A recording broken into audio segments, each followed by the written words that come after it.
Okay, everyone. Perfect. Can everyone hear me okay? Thank you so much for joining our event. We actually have a very special announcement to make today. Yes, Owen is going to be our moderator, but we have someone else making the announcement. So let me share my screen and show you who this person is.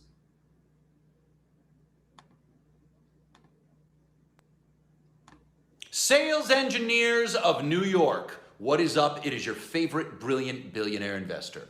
I know I look a little different, all shorn, but it's me. And I am here today because Akshat loves you boy and girl geniuses.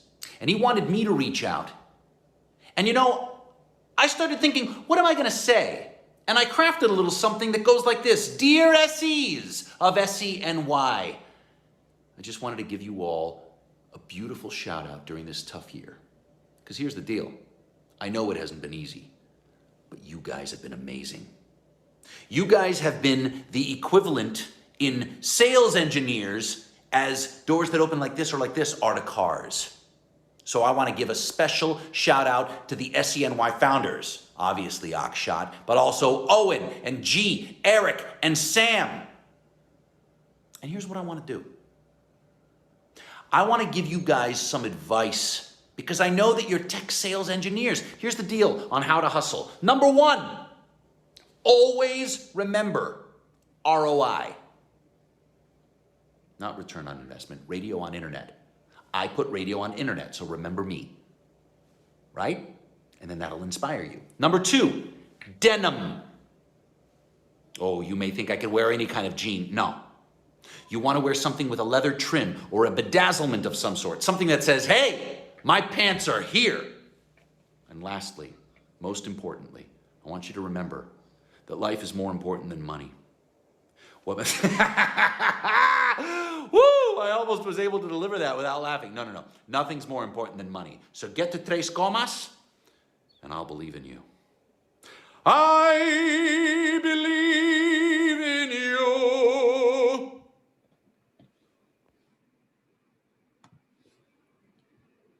All right. Hope everyone loved that. Owen, take it away. Thank you. All right. Thank you, Aksha, and welcome everybody from SENY. So happy to have everybody on today. So let me share my screen. Let's get started. I will go here and then right here. All right. See, is my screen showing okay for everybody? Looks like a yes. Yeah. All right. So today we're going to do about building a culture of learning and enablement. It's really going to be our topic for today for the event. Now, before we get kicked off, want to obviously, as the Trace Comas gentleman pointed out, these are the founders of SENY. If you are new to SENY, Akshat, who kicked it off today, myself, Owen McLeod, one of the co-founders, G, Sam, and Eric will be in the chat as well. So if you want to say hello to anybody, please feel free to reach out. They will be on there all night. Also want to give a shout out to our partners. We have an SE Boston, SE Toronto, SE in DC, and hopefully soon we may be having a new member of the SE team be international. So we look forward to that coming in the near future. I also want to obviously give a shout out to our sponsor today, 2U, and to present for 2U as our sponsor, Danielle, who just joined on the line. Thank you so much, Danielle. You can put yourself off mute, and I'm going to go through your slides today. Just let me know when you want me to flip to the next one. Sound good? Perfect. Thanks, Owen. Hello, everyone. And thank you, SENY, for having me and allowing 2U to sponsor today's event. My name is Danielle Orenchek. I'm a business development manager at 2U's enterprise team. For those of you unfamiliar, 2U partners with over 70 leading universities to build, deliver, and support over 435 digital education offerings. Those include degree programs, professional certificates, technical boot camps, and short courses. To date, we have actually successfully graduated over 150,000 students globally. I'm sure to no surprise to anyone here, a recent report from McKinsey states that 60% of global executives expect that close to half of their organization's workforce will need retraining or even replacing within the next 5 years. So as a continued effort to bridge that growing skills gap, we are successfully supporting over 2,500 companies that rely on 2U to source new talent or reskill and upskill existing talent in order to create a future-ready workforce. If you can go to the next slide, please, Owen. As I mentioned, we have a wide range of offerings and they vary by intensity and outcomes. Our online short courses, we have over 160 of those ranging from 6 to 8 weeks long. And these programs are really focused on 3 key areas: disruptive technologies, leadership development, and functional skill sets. Some of our most popular courses, to no surprise, include artificial intelligence, machine learning, and digital transformation. Our technical boot camps are actually more designed to transform talent and prepare them with hard and soft skills required to perform in a high demand role. These programs are typically more intensive and 12 to 24 weeks in length, either full-time or part-time models. And our portfolio of boot camps include a variety of subjects, but some of our most popular include web development, software engineering, data analytics, and fintech. We do also have our online degree programs in 26 unique disciplines. They range anywhere from MBAs to Masters of Data Science and more. You could go to the next slide. All of our programs are actually university backed. So each student is provided with a certification of completing or even a degree from a leading university. Some of those include Columbia, UC Berkeley, and UNC. Companies are continuing to look to 2U to improve employee retention, provide career paths for their employees, save on recruiting costs, and even support lifelong learning opportunities. I'm not sure if Owen mentioned this or if you're familiar. We actually worked with Owen when he was formerly at Salesforce. We partnered with Salesforce to deliver a lighter version of our web development bootcamp to provide solution engineers with necessary skills to speak to their product on a deeper level and especially be able to maintain conversations with high-level stakeholders. This also helped to reduce dependence on costly technical resources and advance their deals to later stages sooner. Again, just excited to be here. Thank you again. And we hope to be a resource to your team, your organization, as you continue to acquire ever-changing technical skills. Thank you again. Thank you so much, Danielle, and thank you to the 2U partnership. And she is correct. I did, as a leader at Salesforce, use 2U through the Columbia University Engineering Program. It's a phenomenal program that I set up for my team and for other teams at Salesforce as well. So why do we have these amazing sponsors? We do it to obviously grow the community. So the one thing I wanted to show everybody today is if you are not on our Slack channel, if you're not on our LinkedIn group, if you're not on our Meetup group, I think Akshat will post a link in the Zoom, but also if you want to, you can whip out your phone and scan the QR codes as well to allow yourself to get access to our different channels to follow us and to really become part of the SENY family. So the other reason we have sponsors is for our swag kit. So as you guys can see today, I'm actually modeling our brand new SENY swag. As the kids would say, the drip is amazing. And to do that, all you have to do is join our Slack channel, go to the webinar, and we're going to say the best question today. So for the panelists, figure out who asked the best question. Akshat will stop me during it. And going to ask some panelist question or some Slack questions as well. The most liked comment on Slack, so be on our Slack group, really be engaged. And then on top of that, the most engaged audience members, which comments, questions, replies. We're really looking to just drive community engagement. And you have the opportunity to win one of these beautiful new sweaters. They're great for the fall. It's quite nice. So let's set the stage for today before I bring the panelists on. So today will just be, like a coffee shop. We like to have it almost like a fireside chat. Our goal is to really understand what it takes to build a culture of learning and enablement. And the way it'll kind of get to be broken down is we're going to first start with getting to know our panelists. Our panelists come from 3 very different walks of life when it comes to learning and enablement. I think all of them bring a very unique perspective. Next, we'll talk about best practices for an organization. Then we'll lead off with what do we think the future of learning enablement is and what does the market look like? And then last but not least, everybody's favorite, we're going to do a quick lightning round to get to know our panelists a little bit better with some lighthearted questions. And then we'll give at the end, each will have time to address different topics and we'll do it kind of in a round robin fashion. So with that being said, let's get off of our on camera, and I want to introduce our panelists today. So we have Alex Water. He's the Solution Architect Practice Enablement Manager at Pluralsight. We have Mary Wallace, the Solution Architect Northeast Leader and my boss currently. And Rich Reynolds, the Vice President of Enterprise Customer Success at 2U. So thank you so much, panelists. I'm going to stop sharing my screen now. And let me get this. So, all right. And on that, let's start the questions. So panelists, thank you guys so much for coming today. We really appreciate you having you here today. I want to start off with just getting to know a little bit about you and how you got to where you are today. So let's maybe start with Alex. Do you want to kick us off, and then we'll do a little bit of around the horn? Sure. Yeah, I'll give you a little bit of my background.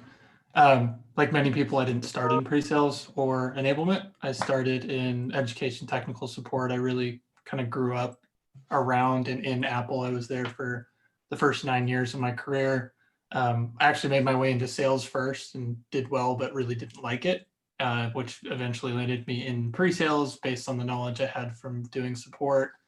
Eventually, where I'm at currently, I joined Pluralsight as a solutions architect, and then had the opportunity to build a pre-sales specific enablement function at Pluralsight. One thing that's not really on resume, but is a big part of who I am, just want to mention it, is both my parents are school teachers. I've been in and around education my entire life. It's a Thanksgiving topic at my house. So a little bit about me. Awesome. Thank you so much. Mary, do you want to go next? Yeah, sure. So I'm Mary Wallace. I am a solution architect leader at AWS. I've been here for almost a year. But prior to that, I spent quite a long time at IBM. So I started IBM as a mechanical engineer working in packaging assurance. And the way I got introduced into sales engineering was a couple of years living up in Endicott, coming from the New York area. I just wanted to get back home. And the one opportunity you really had at IBM to do that was something called systems engineering. And that was, 34 years ago. And I never looked back because I found I really loved helping customers use the things that we were making instead of, trying to look at the components and make them.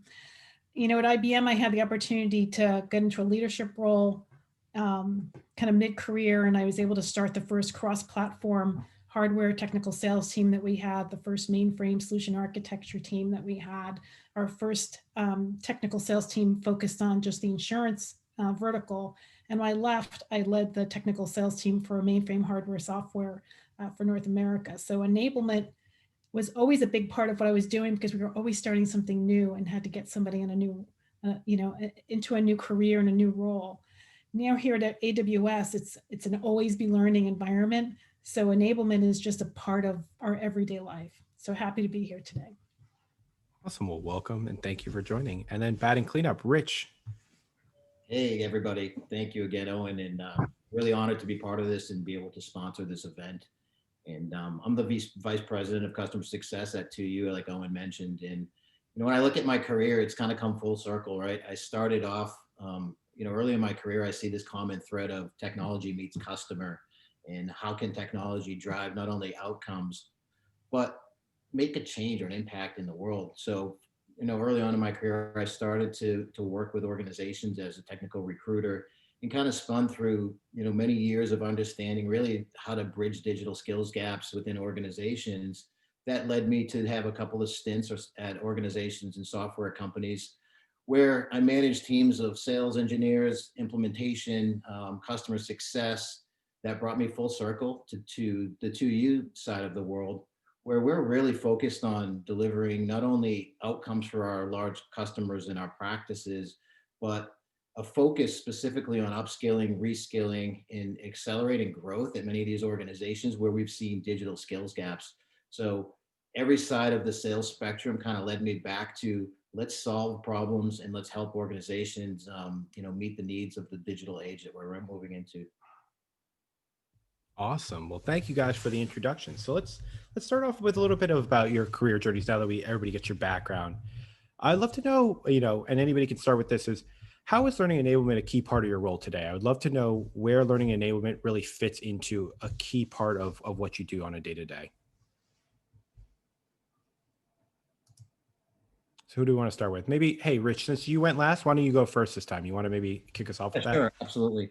When I thought about, kind of an approach to this, I looked at some of the data and the statistics and where learning and enablement has actually transitioned or changed. I'm not sure if everyone knows, but did you know 1 in 3 sales are lost due to lack of preparedness? And in fact, a typical billion-dollar company wastes close to $14 million a year in sales and marketing efforts due to lack of preparation, which it then, kind of assumes this $100 million miss in sales lost opportunities. So when you think about that, what's changed, right? Well, a lot's changed over time, but customers have changed. When you think about it, customers have become much more complex, right? There's many choices out there and opportunities for customers and organizations to grasp onto.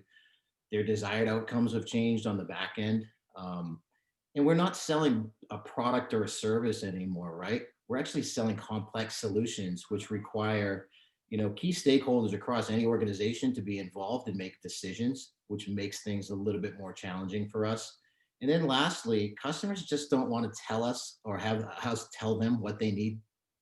It's now a game of how can you provide me something that I know I don't need, which is insights into something that potentially will show me something or be able to create a level of ROI or efficiencies in revenue or actually growing revenue to that stance. So when I think about how do we solve those problems, learning and enablement really plays a big factor into that. And at 2U, we believe that learning, just like others had said, is kind of this lifelong journey. It's not specifically an event like onboarding, right? It continues as the path goes down the road. And as leaders in organizations now in this world, we are responsible and we have, the responsibility to making sure that our employees and our teams are able to meet those needs. It's not on the employee anymore to go find and learn things. We are the ones that need to drive that and provide that, that path for them. So when I think about what needs to change from a learning perspective, right? We need to get away from this classroom setting into this more virtual world. We need to get away from, lecturing our employees on what they need to do. And we need to move more into this bite-sized information where it's, on demand and it's a combination of synchronous and asynchronous content. And, as we think about those things, really what's changed from an overall enablement perspective is, right, sales training was always product and process, and sales enablement brings in not only training and onboarding, but it brings that to the next level, right? And I think I'll take 2-3 quick things and move on to the next person, but internal communications are very important, right? So what tools or channels are you guys using to share information on best practices and learnings from other customers, whether it be through Slack or through Chatter or through email? How do you share those? That's part of the ongoing training process. I think another piece to that is both the pre-sale and the post-sale, right? How are you in lock in step as sales engineers with your marketing team to make sure you're providing those insights to your customers as you move that sale down the funnel closer to the close? And then where my world comes in, as we all know, is this post-sale world, right? Customers now are more important post-sale because of the exponential growth that's there. And as we look at net retention rates across SaaS, that's where we see the money made. So that constant engagement from both the sales engineers, the sales team, the customer success, engineers and managers are really how we drive enablement to the next level. Awesome. Thanks, Rich. So Mary and Alex, actually, I'm going to switch it up and I'm going to give you guys a different question, but I'd love to hear both your perspectives on this. Like you said, you have careers at IBM for a long time. Alex comes from a lifelong family of teachers. What piece of enablement or what moment in your career would you say was most influential to really shaping your career that you're at today? My career shape.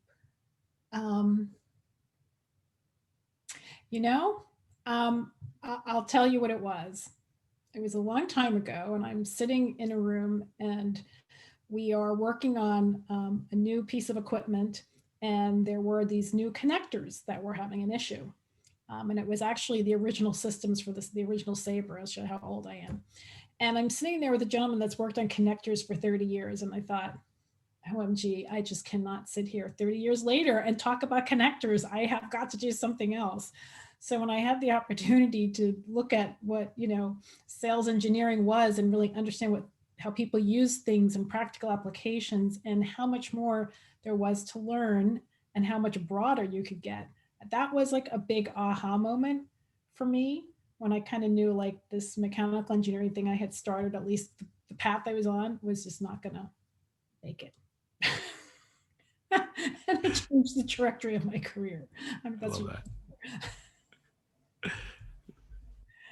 I'd say for me, probably not a single moment, but like we used to run, at Apple, we had a success lab, which is essentially a dedicated lab on the sales floor for inside sales reps to be able to kind of play with things. And I remember at the time as a solutions engineer, we went through an entire training on a new product. And I still at this point didn't know I was going to end up being pulled back to education like the rest of my family. But we went through an entire hour of a training module with a group of 50 people. It was led by a trainer.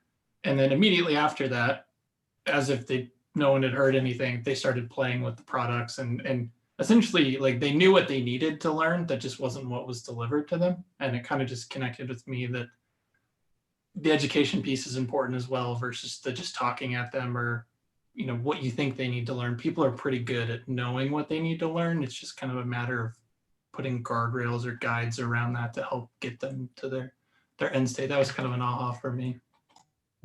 Love that. Thanks, Alex. So, Mary, I got a question for you. As somebody who obviously led IBM's mainframe division, how did you get people in a new generation interested in technology that was maybe not perceived as the most bleeding edge? You know, how did you really get this generation after generation to really want to dive into this type of technology? Yeah, you know, that was the hard thing, especially if we were going after university talent. And one of the things that I didn't recognize as I was leading that team is that I had to look at diversity in a number of ways. Not just diversity from, you know, different types of people from different walks of life, but generational diversity was really important for our team. So first of all, you know, these were folks that didn't even know what a mainframe was. So when I would go to recruit, I actually found I didn't have any problems because I would talk about our customers and I would talk about the projects and the impacts of the systems. So I would share, yeah, that's my husband. Hey, I ordered some food. Okay, thanks.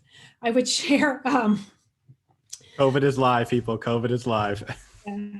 You know, I would share with them like, hey, you're going to be working on systems that are doing settlement for trillions of dollars. When the data center is a no-fly zone, I've been there. You know, plane comes over, there's going to be an F-15, it's going to shoot out of the sky.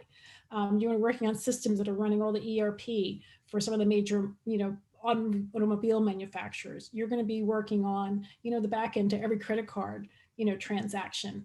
And telling people the impact of the systems they were working on, I found really got people very excited.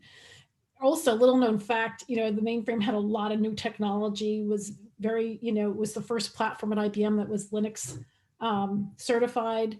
A lot of work being done with open source, a lot of work being done with, you know, DevOps, a lot of work with, you know, cloud integration. So I was able to also bring kind of technology that they were used to hearing about and helping them see how it was going to be leveraged in a very big way with very, you know, major kind of corporations and systems they might not even have known that they were actually interacting with every day. And when I did that, then people were interested. And honestly, my biggest success story was fighting another IBMer for a young gentleman who she thought should be on his analytics team because he was, you know, it was such a better place for him, Mary, than your mainframe team. I was like, well, no way, you know, sorry, he's ours. And he came over. He did tremendous. He actually left IBM recently, became a CTO for a startup. That same person, Linda, then came to me 2 years later when her daughter was getting hired from IBM. She goes, my daughter's getting hired from IBM and I told her she should join the mainframe team. And I was like, oh my goodness. Okay. This is, you know, ka-ching. We did it. I love it. I also like hearing there's a little Cognos beef between the mainframe and Cognos team. That's very cool.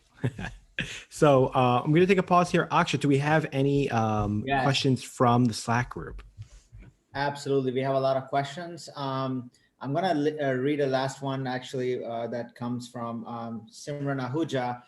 She's an SE at Salesforce, and question from Mary.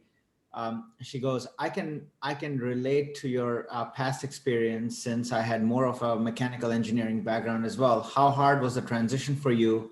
How do you see your skills from that mechanical engineering job in your current job? Thank you.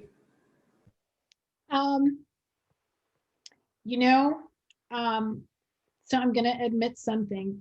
The one thing that I have not really done a lot of is programming, right? So I've done some programming. I did some, master's course in it. So the one thing that gives me a little bit of pause is I've always been a little bit of a codaphobe. So I'm always trying to kind of make up with that and learning things because I just didn't have that background. But in all honesty, engineering is about solving problems. And that's what we all do, day in and day out, right? So the discipline of understanding how to break a problem apart, how to find, um, how to break it apart, how to start to get milestones and check it out, and then get to a solution. I think that transcends anything. And it's also a little cool, as people do talk about, there is hardware behind all this stuff, even the cloud. So when we talk about things that, like Nitro at AWS, I kind of get what they're talking about because I do have, I did work in that part of the world. I think it translates well. What I would say, though, anybody that's going into any kind of engineering, and I think it's much better than, when I was going through, and I even tell my daughter on marketing, is you got to be a coder, right? Because everything here now is about coding, and there isn't a walk of life that people are going to be in where coding experience isn't going to be, skills and experiences are going to be important. Thank you, Mary. We have one more, Owen, and there's a lot of likes on this one. The question is from Alex Margolis. Thank you, Alex. What are the best ways that an individual contributor can help drive the enablement for the entire team, particularly an individual contributor who is brand new to the role on an incredibly stagnant SE team? Thank you, Alex. Who wants to jump in there? Maybe Alex is our head of enablement. Maybe that'd be a good one for you to tee up. Yeah, I'll take a stab at that. It sounds like there's some more context behind it with the stagnant piece, but I'll kind of take it at the top level. You read that too? Yes, yeah. Learning and enablement is a really good place to start conversations. So if you're wanting to open a team up, maybe a team that's pretty set in their ways, you don't have to be a leader formally in an organization to put some time on people's calendar and say, hey, I want to learn from you, or I want to explore this new topic. Can we all explore it together? Especially in SE roles, because a lot of SE roles are a little bit more consultative. It's really interesting to find that you generally will find someone in your organization that knows something about it. And then it's a good way to kind of start conversations. So I can't speak to the dynamics piece, but I would take the jump and say, you have that shield of being new, take that and say, hey, I want to spend some time with you, learn from you, learn with you. It's a really good way to kind of broach that conversation. Great answer. I definitely agree with that. I think if somebody's not doing it, you can always do it yourself. And I think that's a great way to look at that. All right. So I want to definitely switch and kind of go over to best practices of an organization, kind of switch into our next section. So let me start off here. Maybe Rich, you can start us off here. Give me a little bit of, this is more philosophical. What do you think the difference between learning and enablement are? Where do they cross over? And where do you think they're unique when it comes to an organization? Sure, I can take a stab at that. I think it's interesting when you think of learning and enablement, to me, they're one and the same, right? They're both should be ongoing. Like I said before, we really preach and build our organization on the journey of a lifelong learner, right? And that goes from infantile state of short courses and knowledge-based to skills-based learning, as you kind of go the full spectrum. But I think what changes when you think about enablement, right? It's not only absorbing information and taking that in to get better at what you do. It's more of a kind of cross collaboration, a pollination between departments and teams. Like I had mentioned previously, how can you be more effective in your job? Well, you work more hand in hand with other departments like marketing, right? Internal communication. How do you make sure that what you're taking to the sales floor and from your customers is getting back distributed through the organization? One big thing that we've seen kind of this shift, right? When you look at my side of the world where, you've got this customer relationship model, which, intrinsically was this reactive mode account management 1.0 that transitioned slowly as SaaS and the cloud moved into our worlds. What that meant is now everything is shifted to this data-driven model of health and understanding organizations and where to spend your time and being there at the right time in the right place with the right solution. The step that we're now seeing kind of fall into customer success is how can both the customers, sales, customer success managers all start to collaborate more and better with product, right? So we're seeing this infusion of now, how do we bring our product teams into the mix, have a seat at the table, and understand really from a customer perspective how we should be building roadmaps and doing things to that nature. So when I look at enablement, I look at it as it's this cross-platform, cross-organizational shift of how we learn, who we learn from, and that information is not siloed, but it's being shared on how we can get better and better at what we do. Awesome. Thanks, Rich. Same question for Alex there. I'd love to know from somebody who runs an enablement organization, how do you look at the difference between learning and enablement? Where do you think they cross over and where do you think they're unique within an organization? Yeah, I'd have to agree with Rich. I think they're kind of a 1-2, a left hand, right hand. I think the way I'd separate them, though, is learning is a little bit more broad. It's a little broader. You can learn something without it necessarily being tied directly to revenue impact. Whereas most enablement functions that I would consider enablement functions with the business are tied to something that directly impacts a revenue function of some type, whether that's process, comms, product knowledge. I think when you really have things running well, they feel like the same thing. You feel like every kind of learning that you're having is supporting enablement, is supporting revenue. But that's kind of how I would look at it, as they kind of layer upon each other all the way through. Awesome. And then actually, Mary, I'm gonna switch gears and give you a new question here. For when it comes to time frame, where when people ramp and when they go through enablement and strategies, do you believe that there should be set time frames, like a 30, 60, 90, 180 day plan? Or do you believe there should be more of a tailored approach? Or do you think it should be somewhere in the middle? I'd love to see what you think is maybe an ideal strategy when it comes to ramping and enabling new hires. So first of all, I'm going to add something to what the two people just said before. Absolutely. The difference between learning and enablement is learning is I'm going to teach somebody something. I want them to learn a skill. Enablement to me is now I want them to be able to do something and deliver something, right? I'm enabling them.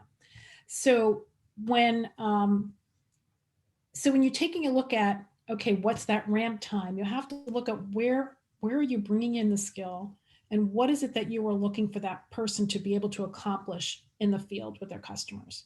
So I'll take, for example, right before I left IBM last 3 years, I was doing a lot for generational diversity. I had, a lot of people who were 20 years plus in the business, a few in the middle, and we really didn't have a good track record of retention of, I'll say, newer generation skills.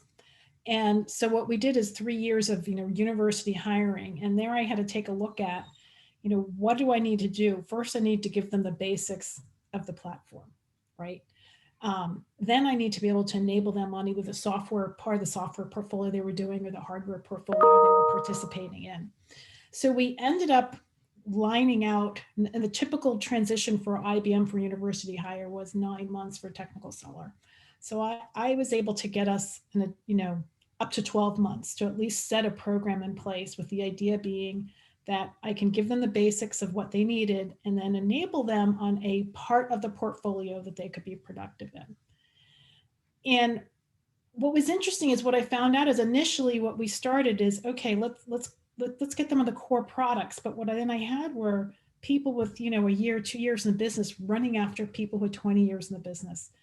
They never caught up, and people didn't use them because I hadn't given them something that differentiated them in the marketplace. So what was a great, aha moment was these people had come with a list of skills that fit actually where the portfolio was going.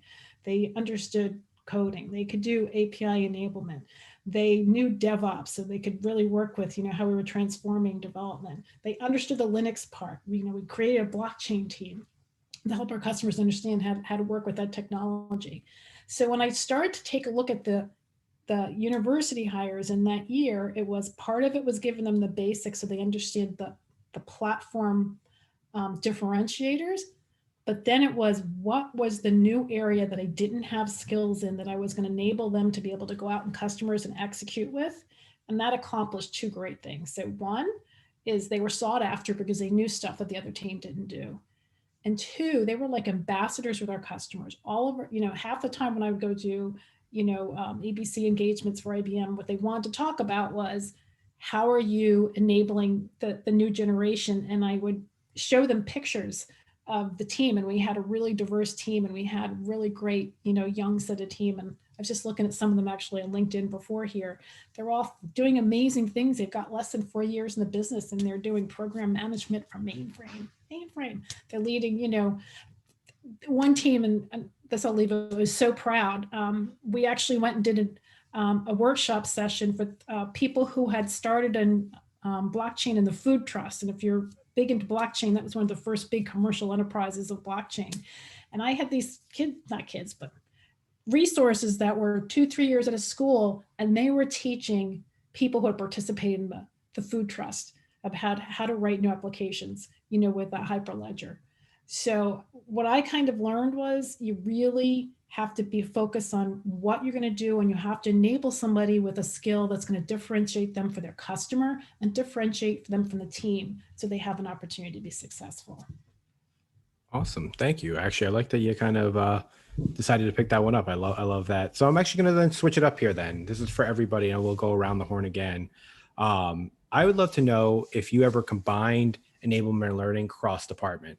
So for somebody like Rich, customer success with curriculum building, Mary with solution engineers and sales, and then Alex as well, other departments. And I would love to know, not only have you done it, but have you seen pros and cons of having, cross-department enablement and learning at your organization? So, hey, Mary, since you just went, why don't you start us off again, and then we'll go the other way. I had so much more IBM experience, so I want to talk to that again. Absolutely. So I had an opportunity to kind of cross-pollinate our IBM cloud team and our IBM mainframe team. Each of them had different skills. They didn't really work together well and didn't have a good understanding of, each other's technology. So actually I did it through having a blockchain hackathon. And we ended up doing best use case and then best prototype. And honestly, the folks from the mainframe team probably had more enterprise experiences and use cases. The cloud team were a little bit better at coding, although, some of our hires got pretty good at it. And we actually cross-pollinated the teams through that exercise, and, a little bit of co-opetition in there. And that worked out to be great, because what I ended up having is, cloud people that really understood what the mainframe portion of it, and they really could talk hybrid architectures. I had my team who had a much better understanding of the cloud components that their customers were working towards and that they would have to integrate with.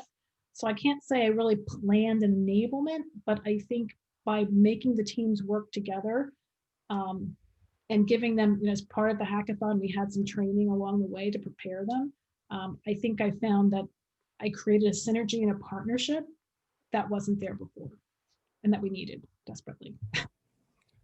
Love it. Rich, how about you? Being in customer success, you have to obviously coordinate with a lot of teams. Do you guys ever do cross-department enablement? And then what are your pros and cons that you've seen kind of with doing that? Yeah, I'll first start by saying I don't see any cons, right, whatsoever. I think the more, again, we get out of this world of siloed business and, this department does this and this team does this. I've got a pretty interesting example at, my previous company. I worked for a very fast-paced growing medical software company, born in the cloud, SaaS, mobile, data, really cutting edge technologies and transforming really medicine in a way that, patient outcomes and increased efficiency across practices was happening. And as the people on the front lines dealing with the customers, like sales engineers and customer success managers, right, we always have this inherent need to have the customer's voice heard internally. So one of the things that we did at this company is we decided to not only take this kind of this level of engagement with the customer, we actually brought developers into the mix, where we took them completely out of their comfort zone from back coding. And as we all know, developers don't typically like to talk to customers. But what we found is with some of the business units inside, bringing them into the mix, we found some amazing kind of outcomes where not only were our roadmaps being redefined because of the customer voice, but it gave them an insight to what goes on in the front end. So, it's an interesting example where we're taking really two groups that are completely outside of each other typically into the mix. And again, I think when you talk about customer success as a whole, right, it's really the pivotal point around the entire org. So we're typically working with everyone, but the more that we can bring everyone and have a seat at the table with a customer is better for business as a whole. Awesome. Thanks, Rich.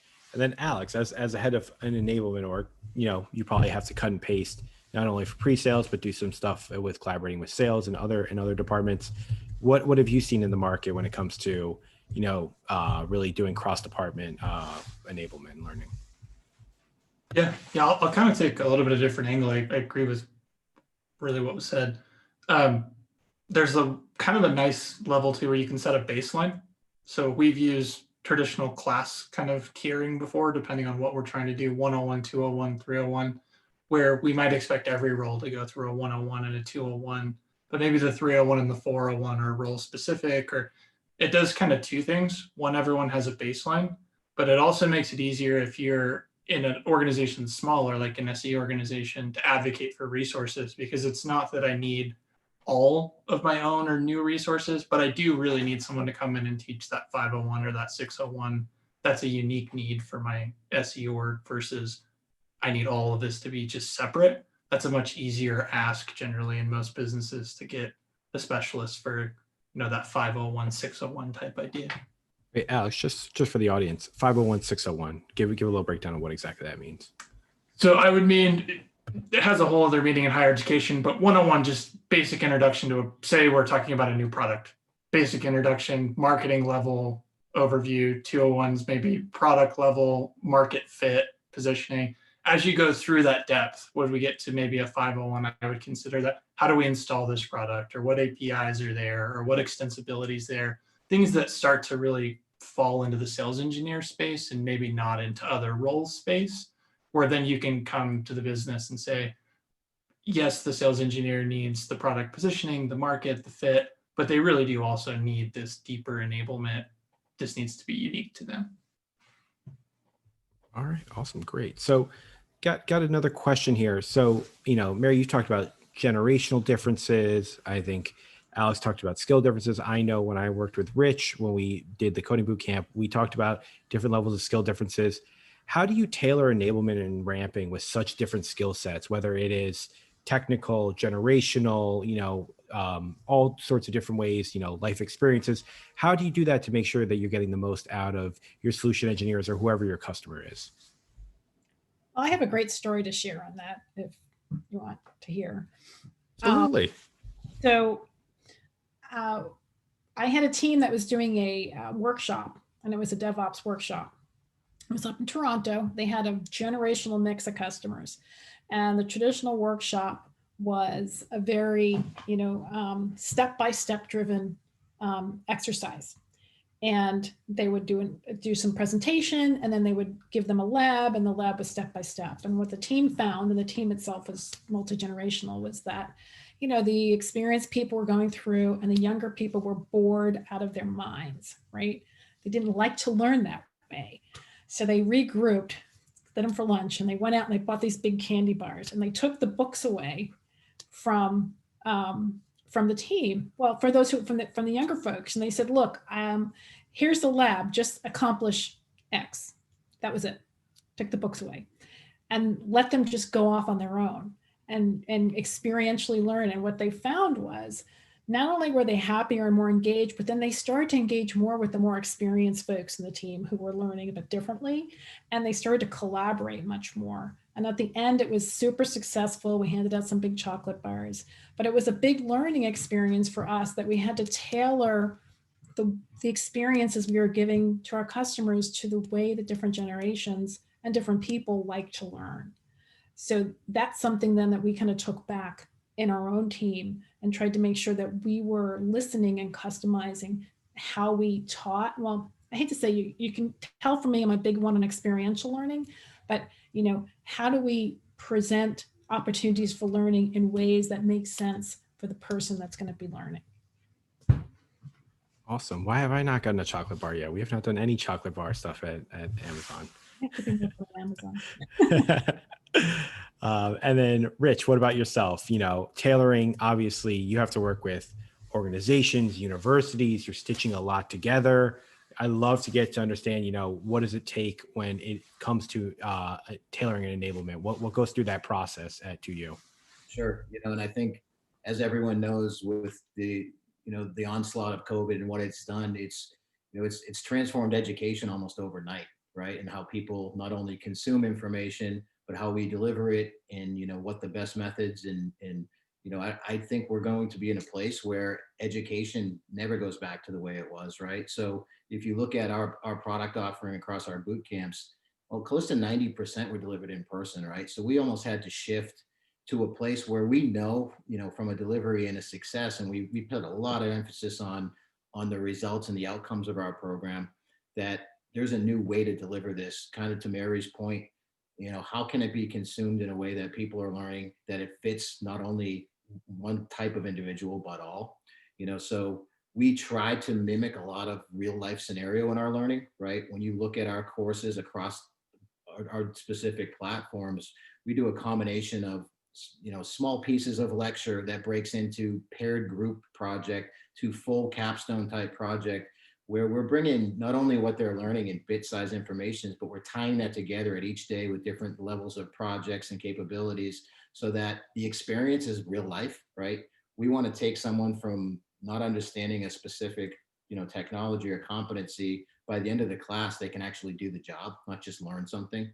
So I think to Mary's point, it's challenging at times, right? We have all different types of people that like to learn differently in different age groups and different methodologies, but we try to take the best practices that we've learned that work and to kind of mimic that across the board. All right, awesome. And then Alex, I'm going to switch it up. I'm going to give you a question that's specifically tailored to you. So as the head of pre-sales enablement for a learning platform company like Pluralsight, what things have you learned that have gone actually back into the product? And I'll actually make it a twofer. Is there anything also outside of your product that you helped supplement your enablement programs that you develop? Yeah, it's a good question. I would say probably my biggest takeaway is a little bit of a state of the industry. So I'll give a little bit longer answer. There was a really hard kind of swing away from formal education, formal higher education that kind of happened. It's kind of a pendulum with the emergence of like MOOCs and micro learning. It's probably the easiest it's ever been to actually find content to learn something. So I'd say the biggest thing that I've learned in our product and really driving successful programs is there has to be some piece of pedagogy or kind of the learning science behind it or the curriculum. If there's not kind of a curriculum behind it, you end up with this very scattershot kind of learning, and someone may or may not be able to connect those pieces. So we use Pluralsight in that way, kind of facing inwards towards Pluralsight, kind of the concept of paths, that there's a curriculum. And if you want to continue down that curriculum, this is a way that will make sense to you. You're not learning something out of order. You're not learning something at too great of a depth. So that's probably been my biggest feedback to product teams at Pluralsight, has been around the kind of re-implementing the pedagogy, the curriculum pieces, because higher education, I think the criticism is fair, but I don't think it was an efficacy issue. I think it was an efficiency issue. So kind of bringing that curriculum and that piece back. And then supplementing, we use actually HighSpot to handle kind of landing pages, assets, things like that, to kind of contain everything is how we structure our programs. Awesome. I'm still gonna have to Google pedagogy. Add one more thing that Alex said. Yeah. Something that we do as well, that I think really, we actually look at the outcomes very deeply first and reverse engineer our curriculum to meet those outcomes, kind of going that backwards look forward, so that we are in alignment with those outcomes and very specific on that journey to get there. So I agree with Alex in that approach. Big thing at Amazon, we call it the working backwards methodology. Work backwards from your solution. All right. So with that, love if Akshay could pop back onto the screen. I'd love to take some Slack questions for the panelists. Absolutely. So we have a lot of buzz going on in the channel here. Let me open up my question. So the next question is actually has 3 likes. It's by Alex Margolis. What are the best ways that an individual contributor can help drive the enablement for the entire team, particularly an IC who's brand new to the role on an incredibly, oh, I actually, you know what? I messed up. I actually, it was Alex Baccio. Sorry. How much, if any, enablement responsibility should fall on SE leadership compared to a dedicated enablement training function? It has 3 likes. Thanks, Alex.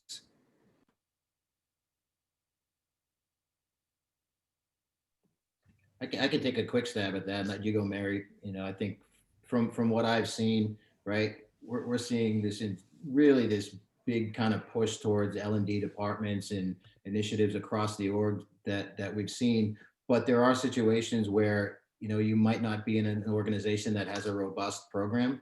I think regardless of that, it is really the responsibility of leadership to take ownership on pushing enablement across the org, regardless of having a mature L&D department, in my mind.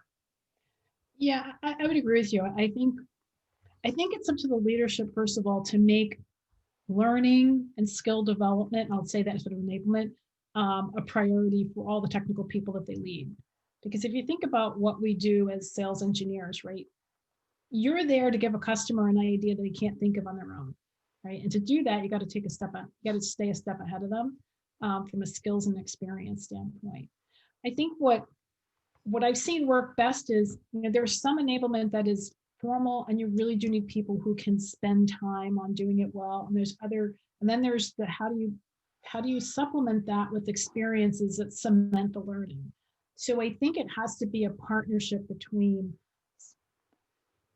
SA leadership who understands the skills that their team needs, is able to find avenues to drive those skills and drive the learning, but then be able to bring that learning back and provide experiences to the team so they cement that through actually doing, because that's the only way you're really going to build skill and experiences. It's one thing to learn things, but if you don't get a chance to put it in practice, it doesn't become a skill that gets cemented. So I think there's that combination of, how do I provide the learning, whatever medium I need to be able to do it, and find someone who can do it professionally? And then how do I, as a leader, make sure that person gets a chance to exercise that skill? Thank you, Mary. We have one more question from Raj Gunja. When building a new SE team, and historically the company has never had dedicated SEs, and he's talking about his team, what are the priorities in enabling the new SE team members?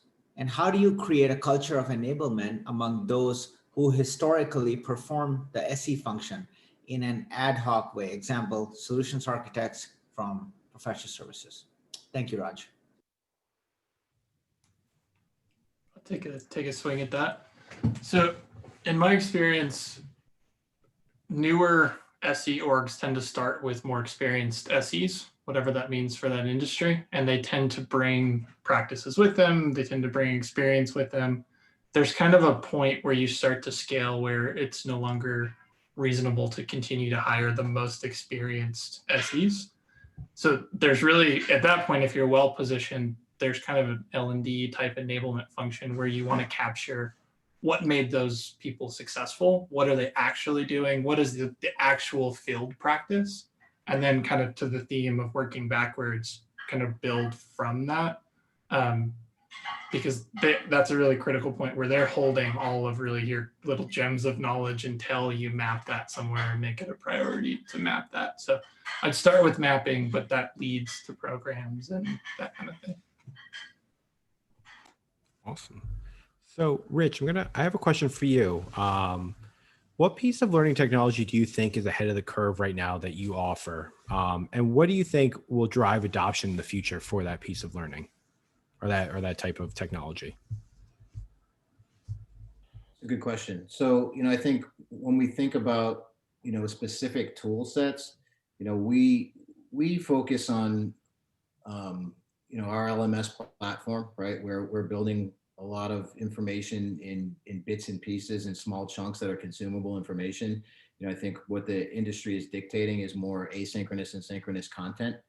I think that's the approach that we've taken with our particular customers in driving that.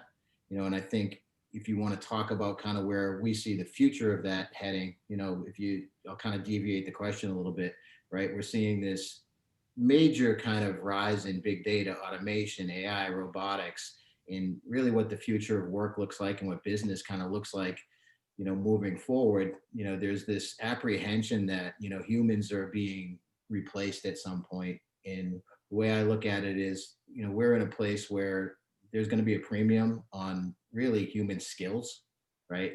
We've done a ton of research at 2U, and the way that we've seen come kind of to the forefront is there's going to be more and more need for, analytical and critical thinking skills, interpersonal skills and emotional intelligence, leadership skills, digital capabilities, and not only proficiencies and tools like you're talking about, daily office and software tools, but to Mary's point, languages and coding and things that, we're starting to see more and more appetite for non-technical people to have some type of data literacy and things to that nature. So, I know I kind of veered from the question on what specific tools, I think there's a lot out there, but we're really focused on how do we get individuals at all levels of technical abilities, more of that soft skill approach, because I think when you look at the future, the biggest takeaway is that those are going to be the most important as we drive to the next level of kind of society.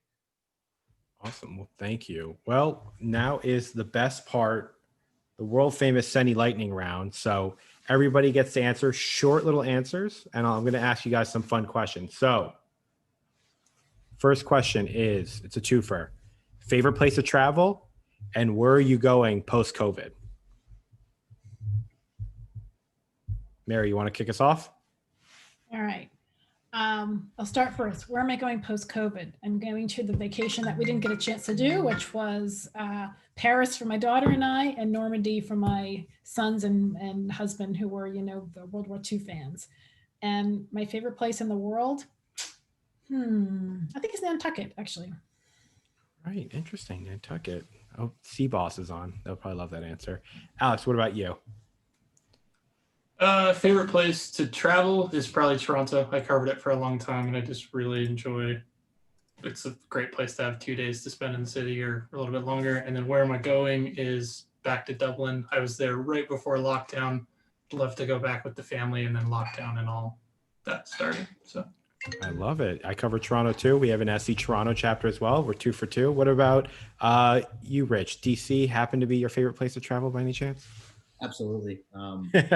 I'm going back into the Greek Isles, Santorini, Mykonos, spending some time with the family there. And then, after COVID, I've made a promise to both my young daughters that we will go see Hamilton in person. So I'll be back in New York City. Hopefully we can meet up with you all, but that's the plan. And that's what my daughters are holding me accountable to. So the second that is available, that's where I'll be. All right. Favorite app on your phone right now? Mary, you want to go first? Sounds so boring. It's the weather app, because I'm always looking where the weather is. People that I know when they live in different places, and I know, like, if I was there, what I could be doing. And I check it every morning when I get up at 5:30 before I go for a run. So that's it. Awesome. Alex? Fiery Feeds. It's an RSS app. I'm a big RSS news junkie, so that's what I used to read. There we go. And then Rich. I hate to say this, but E-Trade. There may not be an issue there, but yes, E-Trade. Nice. Okay. And then I'll give one last one. Best book or class you have taken during COVID? Rich, you want to start us off? Say that again? Best book or class you have taken during COVID?